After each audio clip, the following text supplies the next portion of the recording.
Hello friends, আরেকটি video নিয়ে আবার চলে আসলাম। তোমরা কিন্তু আগের ভিডিওটা অনেক পছন্দ করো। এই দেখো, বিয়ের আগের দিন আমরা বলি অধিবাসের কেক কাটার জন্য বিভিন্ন রকম কেক এবং ফলমূল দিয়ে আমরা কিন্তু সুন্দরভাবে ভাইয়ে সব কিছু ডেকোরেশন করেছি। তোমরা এটাকে মেহেন্দিও বলতে পারো। দেখো এখানে ফটোগ্রাফি চলছে কেক কাটার আগে, এবং ছেলেরা সবাই এক ড্রেস পরে ফটোগ্রাফি করছে। তারপরে আরেকটা কথা তোমাদেরকে বলি, অনেক আত্মীয় স্বজন কিন্তু আমাদের আসেনি বিয়ের আগের দিন। যে কয়জন আসছিল তাদেরকে নিয়েই আসলে এই অনুষ্ঠানটা চলছিল। আর এটা হচ্ছে যেদিন আমি গিয়েছি বিয়ের আগের দিনের ভিডিও।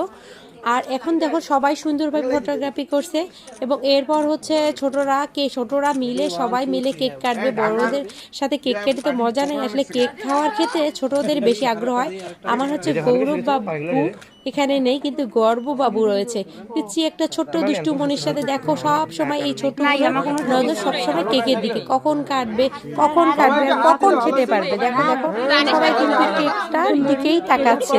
এই যে আমার ভাগিনী, দুষ্টু মিষ্টি ভাগিনী, এই যে সবাই মিলে মামার জন্মদিনে জন্মদিন না, মামার বিয়ের কেকটা কেটেই ফেললো। শেষ পর্যন্ত আইবুড়ো নামটা ঘুচেই গেল।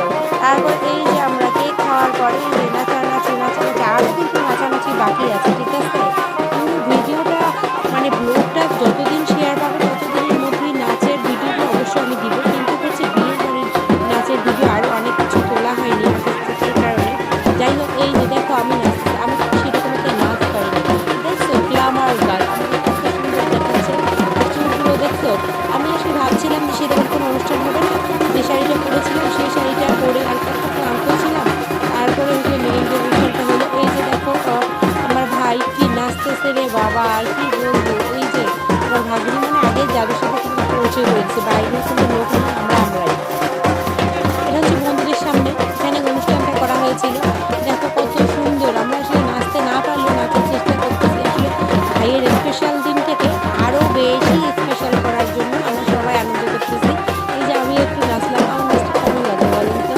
হালকার মধ্যে ঝাঁকা নাকা, তাই না? হালকার মধ্যে ঝাঁকা নাকা। তো এই যে নাচার চেষ্টা করলাম, সবাই তো অবাক, এই মেয়ে তো কখনো আগে নাচেনি বা একটু জোরে কথা বলিনি, সেই মেয়ে এখন নাচতে পারা। ভাই, আপনাদের চাপে পড়ে আমি অনেক কিছুই শিখে গেছি। আপনারা বলে না চাপের কাছে সব কিছু, তাই